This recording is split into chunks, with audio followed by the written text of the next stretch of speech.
Sometimes even the best laid plans don't work out, but thankfully this time it was for the best reason possible.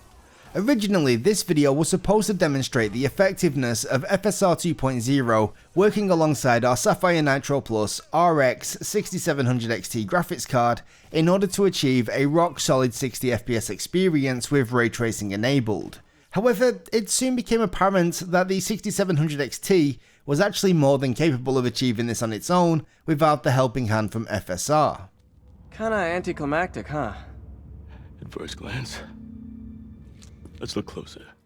Surprisingly, due to the CPU limited nature of Spider-Man Remastered, the 6700 XT was actually able to keep pace with the Nitro RX 6800 XT in terms of its lower bounds, and despite the 6800 XT performing much better in terms of our max frame rate, the averages were actually much closer than what I was personally expecting, and bear in mind that we are running this on an AMD Ryzen 7 5800X CPU, which is certainly no slouch when it comes to gaming performance. I've actually already uploaded a dedicated video on the performance of our SAPPHIRE Nitro RX 6800 XT, which I will leave a link to in the end card for this video. For now though, let's take a closer look at the performance offered by the 6700 XT. On average, whilst using the game's very high graphical presets and with ray tracing enabled and set to high at a 1440p resolution, our frame rate was mostly hovering between around 70 and 90 FPS, meaning that, in theory, FSR 2.0, which was enabled and set to a 60 FPS DRS target, shouldn't be active the vast majority of the time. That said, and don't quote me on this, but it does seem like FSR was handling the game's anti-aliasing, and whilst I've not directly compared shots yet, there does appear to be a sharpening filter applied to the image while FSR is enabled and above the performance target. With that said, it is possible that the difference in sharpness could be simply down to the game standard TAA being much more aggressive than that offered by FSR.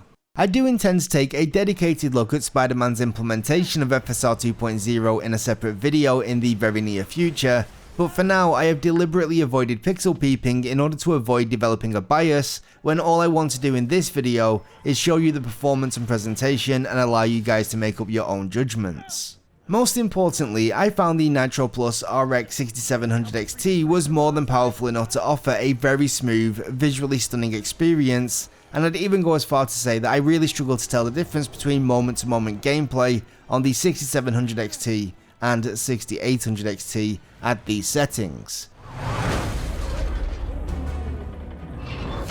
And sure, a lot of that is most likely due to the CPU limited nature of the title, and the fact that the game is generally very responsive in terms of input latency at any given frame rate. Again, like I mentioned in the 6800 XT video, the ray tracing here really does add to the visual presentation and performs incredibly well considering just how much stuff is included within each of the reflections. Don't get me wrong, the game still looks great without them, but hey, if you are able to keep them enabled whilst holding a solid 60 FPS, then I would definitely recommend doing so. With all that said, I'm really not after overcomplicating this video, so I'm going to call it there for the time being. If you want to check out the performance of our SAPPHIRE Nitro RX 6800 XT running the game at similar settings, then be sure to click the link on the end card. But for now though, this was just me checking out Spider-Man Remastered running at 1440p with ray tracing enabled on our SAPPHIRE Nitro RX 6700 XT. Subscribe if you've not done so already, leave any feedback, questions or suggestions in the comment section down below, and until next time, from myself and everybody here at the Sapphire Tech YouTube channel, thank you so much for watching, and until next time, we'll catch you later. Bye bye.